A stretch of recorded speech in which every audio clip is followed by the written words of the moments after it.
अस्सलाम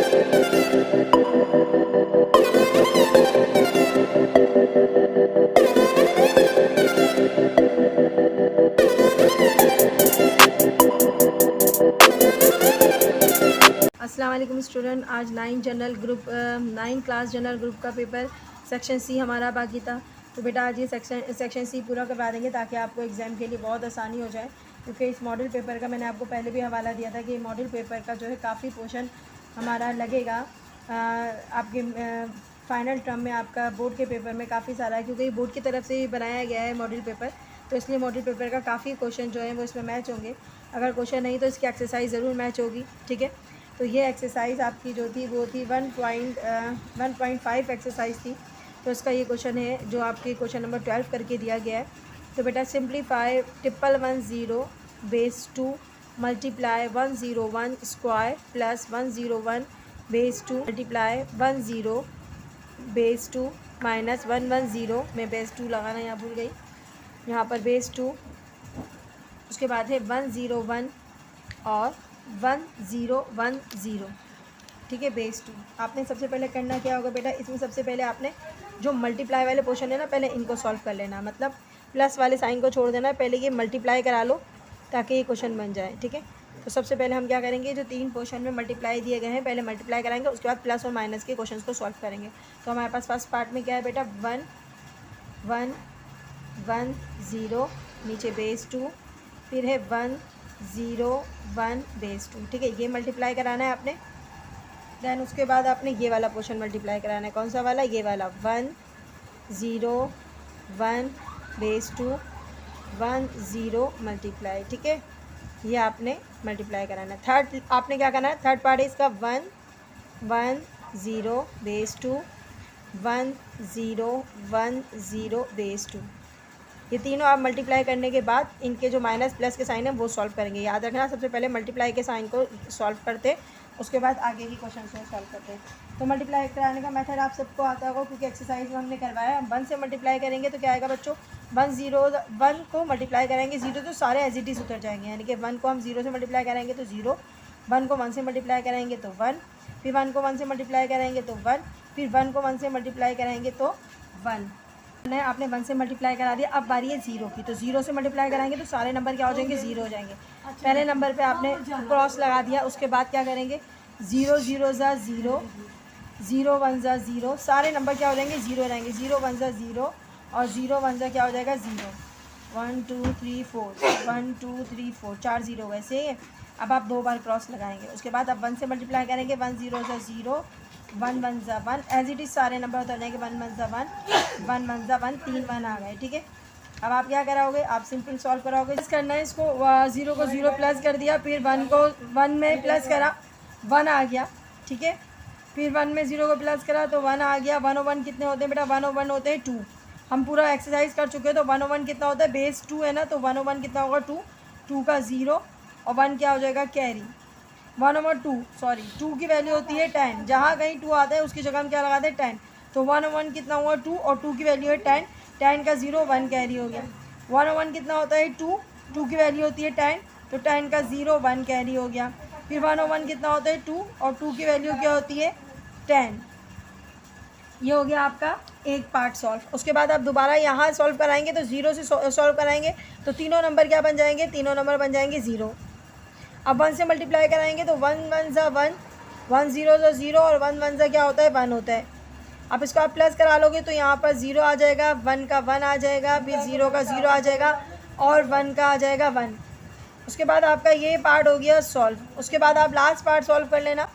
तो बेटा इसके बाद आपने करना क्या, 0 से मल्टीप्लाई कराएंगे तो कितने 0 आ जाएंगे, 1 2 3, तो यहाँ पर आ जाएंगे 3 0, सही है।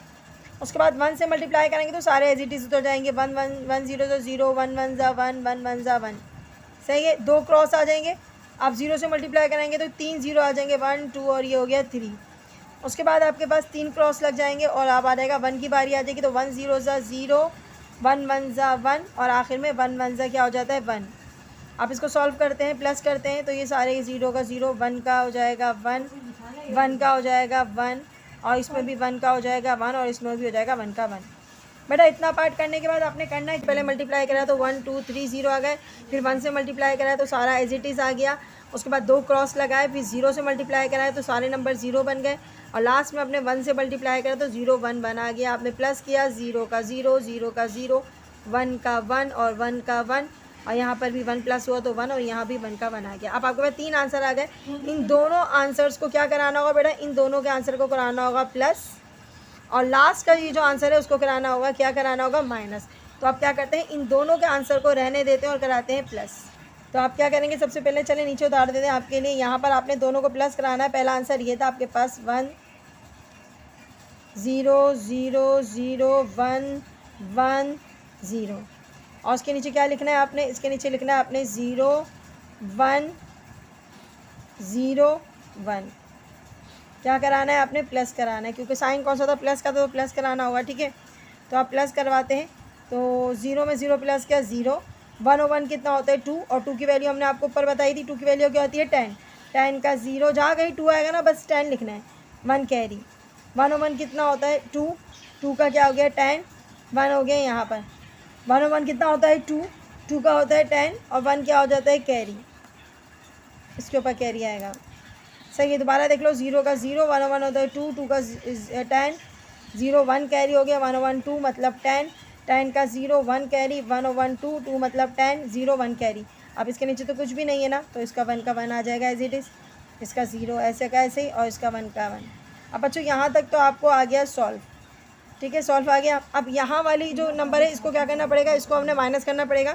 तो माइनस करने के लिए हम क्या करेंगे, इसके नीचे उतार देते हैं, दोबारा उतारना नहीं पड़ेगा।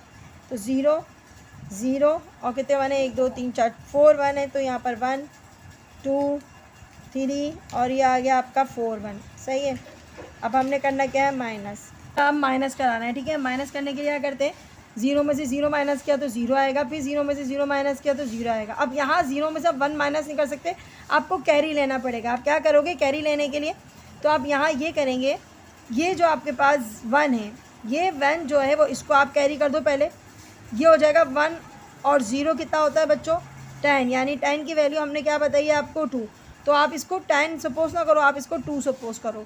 तो ये 1 0 10 नहीं है बल्कि 2 है, 2 में से इसको 1 दे दिया तो ये बन गया 10, और ये बन गया क्या बचा 2 में से जब 1 हम इसको दे देंगे तो यहाँ पर क्या बच जाएगा, सिर्फ 1 बच जाएगा। ये हो गया 10, 10 मतलब क्या होता है, 10 मतलब होता है 2, तो 2 में से 1 गया, कितना बचेगा, तो क्या बचेगा 1।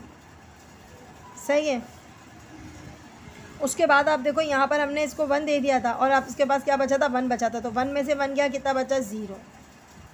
समझ गए, यहाँ पर 1 में से 1 गया, कितना बचा 0। अब यहाँ आपके पास 0 बचा क्योंकि आप इसको 1 दे चुके हो। अब ये 1 0 कितना होता है 10, 10 मतलब 2, 2 में से इसको 1 दे दो, ये बन जाएगा 10, 10 मतलब क्या होता है 2, 2 में से 1 गया, कितना बचा 1, और यहाँ हमारे पास कुछ भी नहीं बचा, इसका मतलब ही ये आपका आंसर आ गया। आप दोबारा से देख लो बेटा, अगर समझ नहीं आ रहा तो हमने क्या करना होता है, सबसे पहले ये देखो, ये होता है हमारे पास 3 0 है, 1 2, अच्छा यहाँ पर हमारे पास 1 है। हमने करना क्या है, हमने ये करना है, इस 1 को 0 दिया पहले, सॉरी इस 1 के पास जो है एक ही 1 है, ये 1 इधर चला जाएगा और ये कट जाएगा, यहाँ पर आ जाएगा 1। ठीक है, ये 1 मतलब होता है 10, 10 मतलब होता है 2, 10 मत समझा, अब सिर्फ 2 समझना। तो ये बन गया 2, 2 में से इसको 1 दे दिया, और ये 2 था तो 2 में से 1 दिया तो उसके बाद 1 बचेगा, और इसको हम दे देंगे तो ये 2 बन जाएगा। 1 0 10, 10 मतलब 2, 2 में से 1 गया 1, ये बन गया था 10। सही है, सॉरी यहाँ 1 दे दिया तो 1 बचा, 1 में से 1 गया तो कितना बचा 0, और ये 1 ऑलरेडी कट चुका था।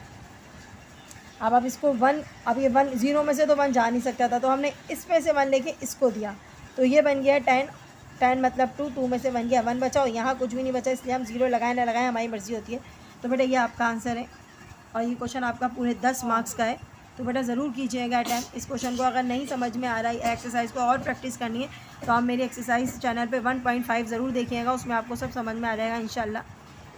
अब क्वेश्चन नंबर देखिएगा 13 है। अब आपने करना क्या है बेटा, ये क्वेश्चन भी 10 मार्क्स का है, तो लॉग ज़रूर अटैम्प्ट कीजिएगा, बहुत ईजी से क्वेश्चन होते हैं। हमने सबसे पहले यहाँ पर लिखा लॉग, आपकी बुक में एन लिखा है, वैसे बहुत सारी बुक्स में एक्स लिखते हैं, सपोज करते हैं, लेकिन मैं यहाँ एन ही यूज़ करूँगी जो आपकी बुक में दिया गया है। आपने लॉग लिखा और पूरा क्वेश्चन एक बार उतार दिया। ठीक है, 8.57 मल्टीप्लाई 24.7 अपॉन 7.51। ओके, अब आपने करना क्या है, अब आपने ये करना है कि तमाम नंबर्स के साथ लगाना है लॉग। ये इसके साथ भी आएगा, इसके साथ भी आएगा। तो हमने करना क्या है, सबसे पहले सबके साथ लगाना है लॉग 8.57। बच्चों मल्टीप्लाई किस में चेंज होता है, हमने लॉग पढ़ा था तो हमने बताया था आपको कि 3.4 में भी बताया था, आपको 3.2 में ही बताया था कि लॉग जो होता है उसमें प्लस का साइन, मल्टीप्लाई का साइन चेंज होता है प्लस में। ठीक है, उसके बाद हम दूसरा नंबर क्या है, लॉग 24.7। और बच्चों ये जो आप ये डिवाइड है ना, इसका मतलब अपाउंड, अपाउंड मतलब होता है डिवाइड, डिवाइड चेंज होता है माइनस में। तो हम डायरेक्टली इसको अपाउंड की जगह क्या लिख देंगे, माइनस लॉग 7.51, ये आपका है माइनस। ठीक है, अब आपने करना क्या है बेटा, अब आपने लॉग चेक करना है। तो लॉग चेक करने के लिए हम लॉग बुक निकालेंगे, आपको बोर्ड में प्रोवाइड की जाएगी लॉग बुक, सही है। तो हम लॉग चेक करने के लिए सबसे पहले, अच्छा जी इससे पहले एक चीज़ और बता दूँ, कैरेक्टरिस्टिक निकलती है, मैं ब्लू पेन यूज़ कर रही हूँ। तो यहाँ पर कैरेक्टरिस्टिक, अगर पॉइंट से पहले एक नंबर होता है, तो पॉइंट से पहले जब एक नंबर होता है ना लॉग में, तो हम लिखते हैं एक, डिक्रीज़ कर देते हैं, मतलब माइनस करते हैं। जब एक नंबर होता है तो 0 लिखते हैं। पॉइंट से पहले 2 नंबर होते हैं तो लिखेंगे इसको 1, एक नंबर कम करते जाते हैं। पॉइंट से पहले एक नंबर है तो हम क्या लिखेंगे, 0। याद रखिएगा, जब पॉइंट से पहले जितने नंबर होते हैं ना उनमें से एक माइनस कर देते हैं। ये होती है आपकी कैरेक्टरिस्टिक, सही है। उसके बाद आप क्या करोगे, उसके बाद आप लॉग निकालोगे। लॉग निकालने के लिए आपको बुक प्रोवाइड करेंगे बोर्ड वाले। तो हम सबसे पहले देखेंगे लॉग कैसे देखेंगे। हमारे पास 3 नंबर का होना बहुत ज़रूरी है। अगर 3 नंबर नहीं है तो एक सपोज़ 0 करते हैं, लेकिन मेरे पास अभी 3 नंबर दिए गए, तो मैं बहुत आसानी से 85 को 7 में चेक करूँगी, सही है। तो बेटा 85 को 7 में चेक करने के लिए हम क्या करेंगे, हम सबसे पहले लॉग बुक के अंदर देखेंगे लॉग टेबल। ठीक है, ये मेरे पास दूसरी लॉग बुक के ज़रा चेक कर लेना, आपके पास भी इस तरीके से दिया जाएगा लॉग बुक। तो ये थोड़ा फोकस देख लेना आप, अगर नज़र आ रहा है। ठीक है, तो यहाँ पर देखो इस साइड पे लिखे हुए होते हैं 1 2 3 4 5 6 7, इस तरीके से नंबर, ये मैंटिसा होता है। ठीक है, इसको आप छोड़ें, आप सबसे पहले यहाँ देखें, हमने कहा था 85, हमने क्या कहा था आपको, 85 को 7 में देखना है। तो भाई 85 क्या है, 85 यहाँ वाले नंबर देखोगे। ठीक है, यहाँ जहाँ कहीं 85 आता है ना हमारे पास, हम उसको नोट डाउन करेंगे। ये आता है हमारे पास, ये 85, ये आ गया आपके पास 85। 85 का किस में देखना है, 85 का देखना है 7 में। तो हम 85 को देखेंगे 7 में, तो 1 2 3 4 5 6 7। तो 85 का 7 हो गया 1 2 3 4 5 6 7। तो आपके पास क्या आ रहा है, अच्छा 0 से शुरू होता है, 0 1 2 3 4 5 6 7 9 330। देखो ऊपर देख लो, 7 चेक करो, ये 7 वाली लाइन है ना, नज़र आ रहा होगा आपको इंशाल्लाह। तो ये आप देखोगे 7 में 85 को आपके पास क्या आ रहा है, 9330। तो आप यहाँ इसको लिख देंगे 9330 को, कहाँ लिख देंगे आप, यहाँ नीचे लिख देंगे 9330। और जो कैरेक्टरिस्टिक थी ना बेटा, वो इसको साथ के साथ यहाँ ज्वाइन कर दो पॉइंट के साथ। जो कैरेक्टरिस्टिक थी पॉइंट के साथ यहाँ आ जाइए। अच्छा दूसरा क्या है बेटा आपके पास, दूसरा है 24 का 7 में। क्या देखेंगे आप, 24 का 7 में चेक करेंगे। तो बेटा 24 का 7 में चेक करने के लिए आपको वही प्रोसेस करना पड़ेगा फिर से।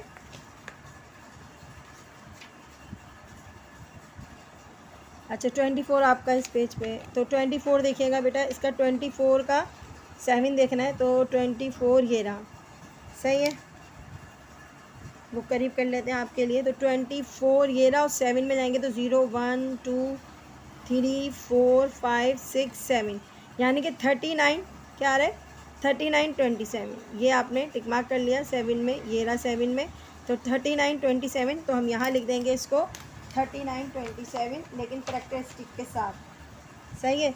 तो हमारे पास की प्लस लगाए हमने पहले, कैरेक्टरिस्टिक थी 1 पॉइंट क्या रहा था, 3927। अब लास्ट है आपका 75 का देखेंगे 1 में। क्या देखेंगे, 75 का 1 में चेक करेंगे। तो 75 का 1 में चेक करेंगे, तो यहाँ पर आपके पास आती है 75, कहाँ पर आता है, तो 75 आपके पास आता है ये रहा, और इसका 1 कहाँ है, तो 1 आपको जल्दी मिल जाएगा, ये रहा। 75 का 1 क्या है, यहाँ पर देख लो बेटा, यहाँ पर आ रहा है 75 का 1 क्या आ रहा है, 8756। 1 में ही देख रहे हैं ना, हाँ 8756। तो तो 8 7 5 6 लगाने से पहले हमें क्या लगाना पड़ेगा, इसकी करेक्टरिस्टिक निकालना पड़ेगी 0, क्या आएगी 8 7 5 6।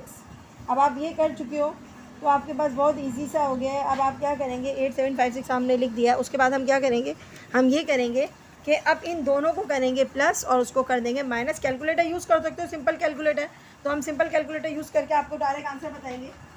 तो प्लस करा और उसके बाद क्या करना, उसमें से माइनस करा, तो माइनस करने के बाद और प्लस करने के बाद हमारे कैलकुलेटर में आंसर आता है 1.4500। ये आपका आ रहा है। क्या करेंगे, इन दोनों को पहले प्लस करेंगे और जो प्लस करने के बाद जो भी आंसर होगा उसमें से इसको माइनस कर देंगे, तो ये आपका आ जाएगा। अब क्या करना है बेटा, अब ये एंड का क्या मतलब था, एंड मतलब होता है एंटी लॉग निकालना है, ठीक है। अब एंटी लॉग निकालना है। अब बेटा एंटी लॉग के लिए क्या करते हैं, हमारे पास करेक्टरिस्टिक का रूल पूरा चेंज हो जाता है, करेक्टरिस्टिक का रूल चेंज हो जाता है। चले ब्लू पेन से लिखते हैं, ज़्यादा अच्छा लगेगा। तो करेक्टरिस्टिक का रूल आपका चेंज हो जाता है। क्या हो जाता है बेटा, 1 नंबर होता है ना पॉइंट से पहले, तो हम क्या करते हैं उसमें एक बढ़ा देते हैं, उसमें तो हम कम कर रहे थे ना, इसमें हम बढ़ा देंगे। अच्छा वैल्यूज़ देखेंगे, यहाँ लिखा हुआ क्या है 1 लिखा हुआ है ना, तो हम लिखेंगे 2। फॉर एग्जांपल यहाँ 1 नहीं लिखा होता, यहाँ पर 2 लिखा हुआ होता या 3 लिखा होता है, जो भी लिखा होता, चलो 4 लिखा हुआ होता, तो हम लिखते हैं इसकी करेक्टरिस्टिक 5। उसमें हम क्या करते, काउंट कर रहे थे। अच्छा यहाँ तो 1 ही लिखा हुआ था ना, उसमें हम क्या कर रहे थे, काउंट कर रहे थे। इसमें काउंट नहीं करेंगे, इसमें हम क्या करेंगे, नंबर की वैल्यूज़ देखेंगे। इसमें हम क्या करेंगे, नंबर की वैल्यू देखेंगे, लिखा हुआ क्या है, 1 लिखा हुआ है तो हम इसकी वैल्यू 1 है तो हम क्या लिखेंगे 2। अगर 2 लिखा होता तो 3, 4 लिखा हुआ तो 5। इस तरीके से एक नंबर इसमें ना बढ़ाते जाते। अब एंटी लॉग देखना कैसे देखेंगे, एंटी लॉग हम एंटी लॉग का टेबल निकालेंगे, आपको दिया जाता है लॉग के बाद एंटी लॉग आता है। तो अब हम क्या करेंगे, पॉइंट के बाद वाले नंबर यूज़ करेंगे। पहले तो हमने पॉइंट के पहले वाले नंबर यूज़ करे थे, लेकिन अगर आप एंटी लॉग का टेबल गौर से देखोगे तो वहाँ हमेशा पॉइंट के बाद ही नंबर शुरू किए जाते हैं, पॉइंट से पहले वाले नंबर को यूज़ नहीं किया जाता। ये देखो गौर करोगे तो आपको देखो नज़र आएगा कि सारे नंबर्स के आगे क्या लगा हुआ है, पॉइंट लगा हुआ है। इसका मतलब क्या हुआ कि पॉइंट के बाद वाले नंबर देखना है, पॉइंट वाले पहले वाले नंबर को यूज़ नहीं करना। तो हमने 45 का 0 में देखना है, एक एक्स्ट्रा 0 इसको कुछ नहीं कर सकते, तो 45 का क्या देखना है, 0 में देखना है। तो हमने 45 में निकालते हैं, 45 उम्मीद है नज़र आ रहा होगा। 45 के 0 में देखते हैं तो हमारे पास आता है 2818, ठीक है। एंटी लॉग देखो बेटा, एंटी लॉग है, एंटी लॉग देखेंगे 45.45 का 0 में देखेंगे 2818, क्या आ रहा है 2818। अब आप कहोगे इसी करेक्टरिस्टिक को जोड़ दें, बिल्कुल इसके साथ जोड़ना नहीं है, बल्कि पता है क्या करना है, इसमें ये करना है, करेक्टरिस्टिक कितनी है 2 है ना, तो आखिर में हम 2 नंबर को काउंट करके यहाँ पर पॉइंट लगा देंगे। यहाँ 3 होती तो 3 नंबर को काउंट करके पॉइंट लगाते हैं। और बेटा ये आपका आंसर है, पॉइंट यहाँ लगा देंगे हम, और ये आपका आंसर है, ठीक है, ये आपका आंसर है। और बेटा ये 10 नंबर का क्वेश्चन है, ज़रूर करके आइएगा, बहुत ईजी सा क्वेश्चन है। जी स्टूडेंट, आज इस क्वेश्चन का देखिएगा, क्वेश्चन नंबर 14 देखिए, और क्वेश्चन नंबर 14 में देखिएगा, the ages of 22 teachers of our schools are given below, find their arithmetic mean AM। यानी कि अर्थमेटिक मीन मालूम करनी है। 22 टीचर्स हैं इस स्कूल में, तो उनकी एज जो है वो उसकी एवरेज मालूम करनी है। यानी कि एज इन AR, जो एज दी गई है 26 से लेकर 30 तक की एज की जो टीचर्स हैं वो 8 हैं। 31 से लेकर 35 की टीचर्स की जो एज है वो है 4 टीचर्स हैं। 36 से लेकर 40 तक की एज में जो टीचर आ रही हैं वो 3 है। 41 से लेकर 45 तक की जो टीचर्स हैं उन जो एज है वो 5 टीचर्स हैं। 40 से लेकर 50 तक की एज में जो टीचर हैं वो 2 हैं। तो आपने एजेस बता दी। सोल्यूशन भी आपने क्या बनाना होगा, इसी तरीके से आपको क्या बनाना पड़ेगा, इसी तरीके से टेबल में बनाना पड़ेगा। तो आप इसके लिए एक टेबल बनाएंगे, तो टेबल में बना देती हूँ आपके लिए। अच्छा जी, इस क्वेश्चन के लिए आपको शेड्यूल बनाना पड़ेगा, मैंने कहा था, तो मैंने शेड्यूल बनाया आपके लिए। तो सबसे पहले वाली लाइन में लिखेंगे class interval, number of teachers, उसको F से सपोज करेंगे। Centre value means X and FX, क्योंकि फार्मूले में हमें ये चीज़ें चाहिए, मैं आपको बताऊंगी अभी फार्मूला सॉल्व करके। तो आपको FX चाहिए होगा, F चाहिए होगा और X चाहिए होगा। तो इसके लिए आपको शेड्यूल बनाना पड़ेगा। सबसे पहले आपके पास जो नंबर ऑफ एजेस थे ना, जो आपकी फर्स्ट लाइन थी क्वेश्चन की, वो आप यहाँ उतारेंगे क्लास इंटरवल में। देखिए आप बिल्कुल एज इट इज़ मैंने क्वेश्चन की लाइन उतार दी है। और ये जो नीचे नंबर दिए गए हैं ना, इसको हम फ्रिक्वेंसी कहते हैं, तो वो मैंने यहाँ पर फ्रिक्वेंसी करके उतार। आपने सेंटर वैल्यू बनानी है। तो बेटा सेंटर वैल्यू कैसे बनाते हैं, हमने इसकी मिड वैल्यू को लेना होता है, उसको सेंटर वैल्यू कहते हैं। अब बच्चों इसमें कितने नंबर हैं, 26, 27, 28, 29, 30, 5 नंबर है, तो सेंटर वैल्यू आराम से निकाल सकते हैं। मिड वैल्यू को सेंटर वैल्यू कहते हैं। तो आप आराम से बता दोगे मिस बीच में जो है वो 28 आ रहा है, 28 आराम से निकाल दोगे। लेकिन बाज़ दफ़ा यहाँ इवन नंबर होते हैं, तो मैं आपको ऐसा क्वेश्चन का सॉल्व करने का तरीका बताऊंगी कि वो इवन हो या ऑड हो। आप एक ही तरीके से करेंगे तो आंसर आ जाएगा। तो मैं बिल्कुल आपको एक ही तरीका यूज़ करवाऊँगी। हमने करना क्या है, सबसे पहले हमने इन दोनों नंबर्स को करना है प्लस। करके दिखाते हैं आपको एक, तो आपको इंशाल्लाह जल्दी आ जाएगा। 30 प्लस क्या था, सॉरी 26 था पहले, 26 प्लस 30 कितने नंबर है, 2 नंबर है, तो 2 से डिवाइड कर लो। इन दोनों को प्लस करेंगे तो क्या आ जाएगा आपके पास 56। 56 को आप 2 से डिवाइड करेंगे 28 आ जाएगा। इसी तरीके से आपने सारे करने हैं। जैसे आपने करा 31 प्लस 35 और डिवाइडेड बाय करना है 2। इन दोनों को प्लस करके 2 से डिवाइड कर लो, तो आपके पास कैलकुलेटर है, तो आंसर आ जाएगा 33। उसके बाद आप क्या करोगे, 36 प्लस 40 और डिवाइड किससे कर दोगे, 2 से, आपके पास आंसर आ जाएगा 38।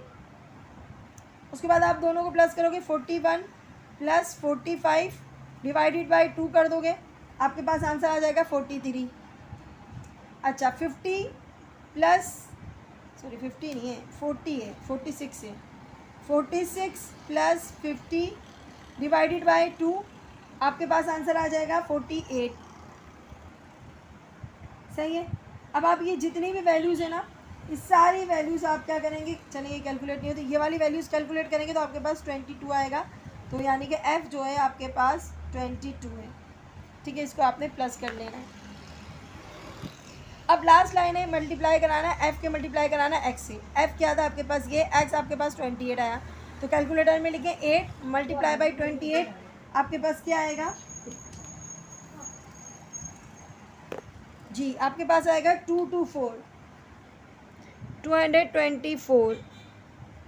अगर आप चाहो तो मैं लिख भी सकती हूँ ताकि आपको और समझ में आ रहा है अच्छे से। 8 मल्टीप्लाई बाय 28 इजिकल टू क्या आएगा आंसर आपके पास, 224।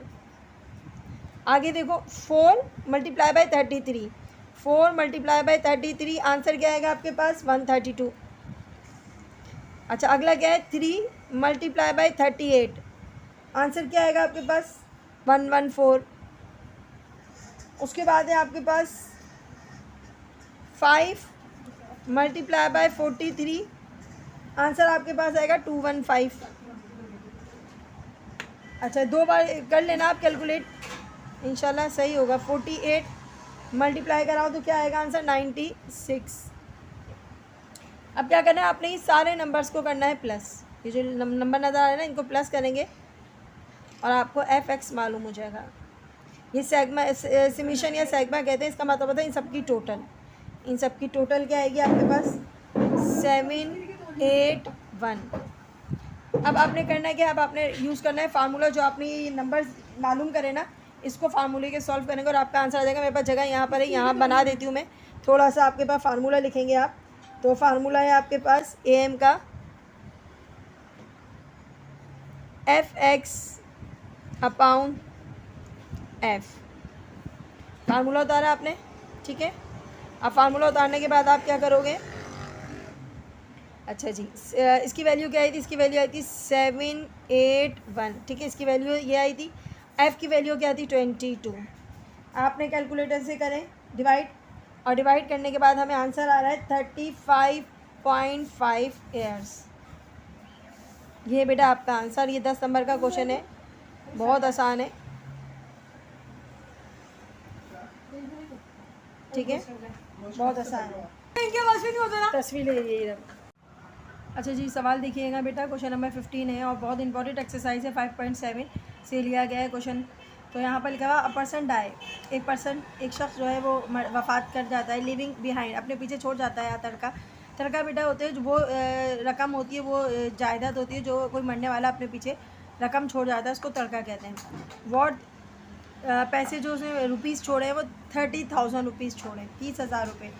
डिस्ट्रीब्यूट करना है तड़के की रकम अमंग 4 सन, यानी कि वो करना है दरमियान 4 बेटों और 3 डॉटर्स, 3 बेटियों के दरमियान ये तड़के की रकम जो है वो डिवाइड होगी, डिस्ट्रीब्यूट होगी, so that each daughter gets half of.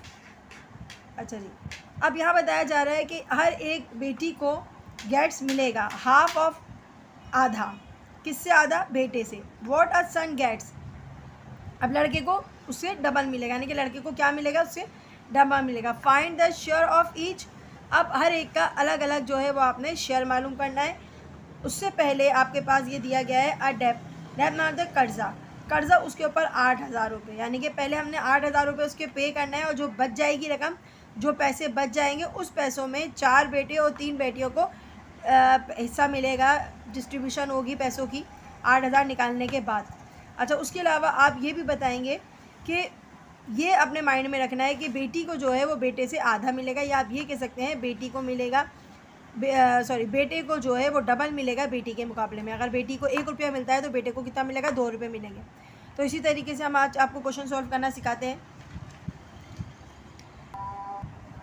अच्छा जी, तो हमने सबसे पहले आपके लिए थोड़ा सा बना दिया, टाइम ज़ाया ना हो तो हम आपको बता देते हैं। सबसे पहले करना क्या है, जो आपके पास क्वेश्चन दिया गया है उसी के अंदर से आप डेटा बनाओगे। तो सबसे पहले आप देखोगे क्या दिया गया था आपको दिया गया था टोटल अमाउंट, तड़के का अमाउंट कितना था, 30,000। तो हमने यहाँ लिख दिया टोटल अमाउंट ऑफ तड़का, तो यहाँ पर हम लिख देंगे टोटल अमाउंट ऑफ तड़का है 30,000। ठीक है, आपको सवाल में से सब कुछ मिल जाएगा, आप परेशान नहीं होना कि भाई ये कैसे लिखेंगे डेटा। तो आप टोटल अमाउंट ऊपर देख लो कि कितना है, तो टोटल अमाउंट आपने लिख दिया 30,000, तो ये आपका हो गया 30,000 रुपीज़ आपके पास है। ठीक है, उसके बाद टोटल डेप्ट यानी कि कर्जा कितना था बेटे के ऊपर, बेटा 8,000, तो 8,000 हम लिख देंगे यहाँ पर। 8,000 उसके ऊपर था कर्जा, डेप्ट मतलब होता है कर्जा, सारा उसी में से लेना, तो हम माइनस कर देंगे इसमें से, तो जो भी बचेगा वो आपका रिमाइनिंग पैसे हुए। तो यहाँ पर 30,000 से 8,000 निकालेंगे तो आपके पास बचेगा 22,000। कितना बच जाएगा आपके पास, 22,000 रुपीज़ उसके पास बच गया। अब इन पैसों को जो बच गए 22,000 रुपीज़, इसमें से बेटे और बेटियों को देना है। कितने बेटे, हेयर्स मीन्स होती है यहाँ पर कितने, उसके पास कितने हिस्से बनेंगे, तो उसके 4 बेटे यानी कि 4 सन, और डॉटर कितनी है, तो डॉटर आपके पास है एंड 3 डॉटर्स, 3 डॉटर्स लिख देंगे। ठीक है, 3 डॉटर्स हैं। आपने पूरा डेटा ऊपर से देखकर उतार लिया कि आपने 30, उसके पास 30,000 रुपीज़ थे, 8,000 रुपये उसने कर्जा दिया, तो उसके बाद टोटल जो बच गया है वो बचा हुआ अमाउंट जो बचा है वो 22,000 बचा है। अब ये 22,000 में से 4 बेटे और बेटियों को, 3 बेटियों को हिस्सा मिलेगा। तो हम थोड़ी सी एक चीज़ आपको और बता चुके हैं, सवाल में बोला गया था एक लड़की का हिस्सा लड़के से आधा होगा। तो हमने करना क्या है, तो फॉर एग्जांपल अगर हम यहाँ पर सब कुछ भूल के हम बोलते हैं कि अगर लड़की को 1 रुपया मिलता है, ठीक है, तो लड़के को कितने मिलेंगे उस हिसाब से, तो लड़के को 2 रुपये मिलेंगे। ठीक है, आप ये सपोज करो माइंड में कि अगर एक लड़की का हिस्सा 1 रुपया होता है तो लड़के का हिस्सा कितना होगा, लड़के का जाहिर सी बात है 2 रुपये होगा। तो अब इसी तरीके से लड़कियां कितनी हैं, टोटल लड़कियां कितनी हैं, लड़कियां हैं उसकी 3। तो आप टोटल जो डॉटर्स हैं उनको हमने लिखा द शेयर्स ऑफ टोटल जो है वो शेयर्स कितने मिलेंगे लड़कियों को, 1 लड़कियां हैं तो टोटल 3 लड़कियां हैं, 1-1 रुपये के हिसाब से मिलेगा तो 3 रुपये मिलेंगे। ठीक है, लड़के कितने हैं, लड़के 4 हैं, और एक लड़के को कितना मिल रहा है, एक लड़के को 2 रुपये मिल रहे हैं। तो 2 मल्टीप्लाई बाय 4 बॉयज़ हैं, 4 सन हैं, 4 बेटे हैं, तो मल्टीप्लाई बाय 8, यानी कि लड़कों को 8 हिस्से मिलेंगे और लड़कियों को कितने मिलेंगे, 3 हिस्से, 3 रुपये। तो आप इसी तरीके से आप यहाँ पर टोटल हिस्से कितने बनाओगे, इस 22,000 रुपये में से कितने टोटल हिस्से बनेंगे, यानी कि 3 तो लड़कियों को मिलेंगे, 8 कितने मिलेंगे, लड़कों को मिलेंगे। सही है, तो हम यहाँ लिखेंगे बच्चों, यहाँ हम लिखेंगे टोटल अमाउंट ऑफ शेयर। तो टोटल अमाउंट ऑफ शेयर 3 लड़कियाँ प्लस 8 लड़के, टोटल बनेंगे 11 शेयर्स, 11 हिस्से बनेंगे। इस 22,000 के बेटा कितने हिस्से बनाने हैं, 11 हिस्से बनाना है, जिसमें से 3 लड़कियों को देना है और 8 कितने देना है, लड़कों को देना है। तो ये आपका पूरा डेटा बन गया। अब सवाल को समझना बहुत ईजी रह गया। अब हम हर किसी का शेयर निकालेंगे। तो सबसे पहले हम शेयर ऑफ ईच सन हम यहाँ लिखेंगे, थोड़ा सा यहाँ आ जाते हैं, हम लिखेंगे यहाँ पर, चलें थोड़ा मैं इसको डिस्ट्रीब्यूट कर देती हूँ जगह। अब क्या करना है बेटा, आपको लिखना है शेयर ऑफ ईच सन, एक लड़के को कितना मिलेगा, मतलब अब आपने देखना है एक लड़के को कितना मिलेगा। यहाँ पर दो हिस्से मिलेंगे, यानी कि 2 लिखेंगे यहाँ से, एक लड़के का जो हिस्सा है वो 2 है, तो यहाँ पर 2 लिखेंगे। और कुल किससे कितने बनाने, 11 बनाने। तो यहाँ पर हमने 11 करा पाउंड में। और टोटल तड़का कितना बचा था, टोटल तड़का बचा था 22,000 रुपये। तो आप यहाँ लिख देंगे 22,000 रुपीज़।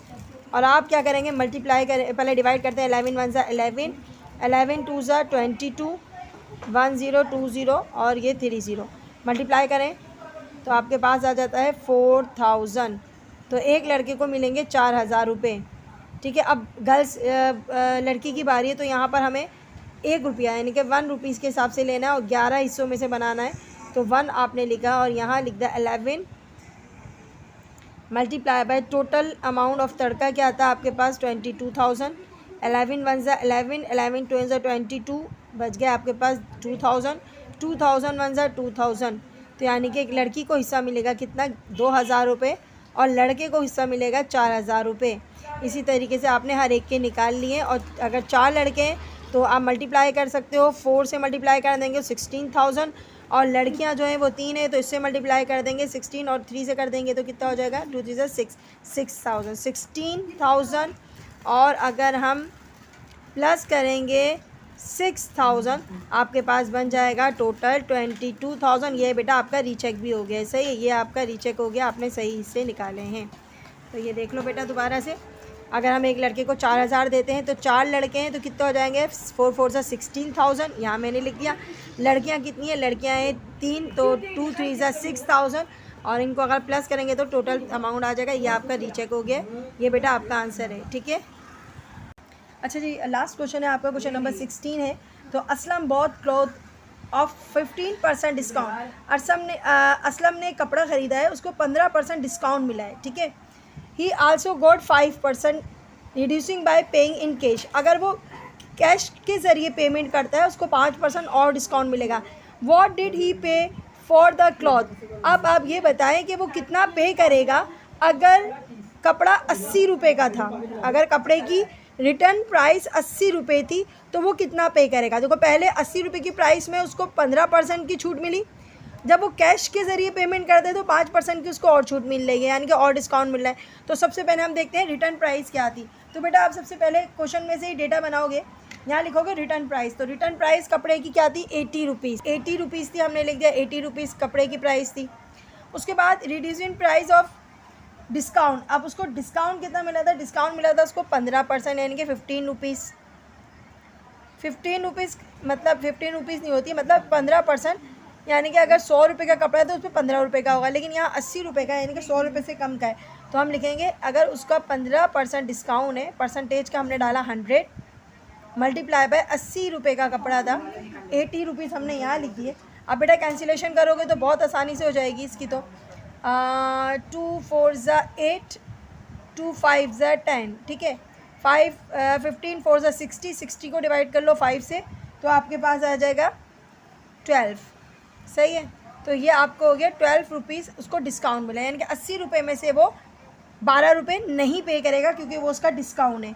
तो हम यहाँ लिख देते हैं कि हमारे पास जो डिस्काउंट था, डिस्काउंट प्राइस ऑफ क्लॉथ जो तो हम लिख देंगे यहाँ पर 80 माइनस 12, यानी कि वो 12 रुपये नहीं देगा तो कितने रुपए देगा, तो वो देगा आपका 68 रुपीज़ वो पे करेगा। लेकिन यहाँ एक छोटी सी बात और उसने कही है कि अगर वो कैश के ज़रिए पेमेंट करता है तो वो कैश के ज़रिए पेमेंट करेगा तो इसके ऊपर भी उसको 5% और मज़ीद डिस्काउंट मिलेगा।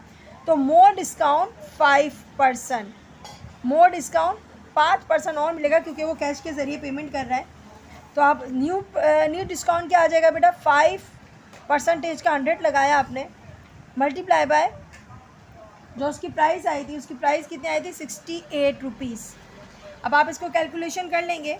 चलो मैं नीचे आपको बता दूं, यहाँ मैंने कैमरे में नज़र नहीं आ रहा था। तो न्यू डिस्काउंट प्राइस कितनी 5/100, 100 जो था वो परसेंटेज का था, हमने नीचे लगा दिया। और उसको जो कीमत अदा करनी है वो 68 रुपीज़ अदा करनी थी, लेकिन 5% और डिस्काउंट मिल रहा है तो उसको एक नया डिस्काउंट के साथ अब आप क्या करोगे, कैलकुलेशन करोगे, 5 को मल्टीप्लाई करोगे 68 से और डिवाइड कर दोगे 100 से। तो कैलकुलेशन करके दिखाइए और ये कैलकुलेट करके आपका आंसर आ रहा है आपका 3.40। क्या आ रहा है बेटा 3.40, यानी कि 3 रुपये 40 पैसे वो मज़ीद अदा नहीं करेगा। किस में से, इन पैसों में से वो 3 रुपये 40 पैसे और उसको छूट मिल गई। तो बेटा ये आपने क्या करा, इसको आपने डिवाइड करा, या आप इसको ऐसे कर लें, 5 को मल्टीप्लाई कर लें 68 से, डिवाइड कर लें 100 से, तो आएगा 3.40, यानी कि 3 रुपये 40 पैसे वो अदा नहीं करेगा। किस में अदा नहीं करेगा? 68 रुपये में से 3 रुपये 40 पैसे और निकाल दो, तो ये आपके पास आ जाता है बेटा, मैं बता देती हूँ, 68 रुपीज़ उसको कुल अदा करने थे, 5% और डिस्काउंट मिला, यानी कि 3 रुपये 40 पैसे का और डिस्काउंट मिला। अब 3 रुपये 40 पैसे यानी कि 3.40 पैसे माइनस कर लो, तो आपके पास आ जाएगा 64.60 पैसा। तो बेटा कुल टोटल पेमेंट वो करेगा 64.60 पैसा।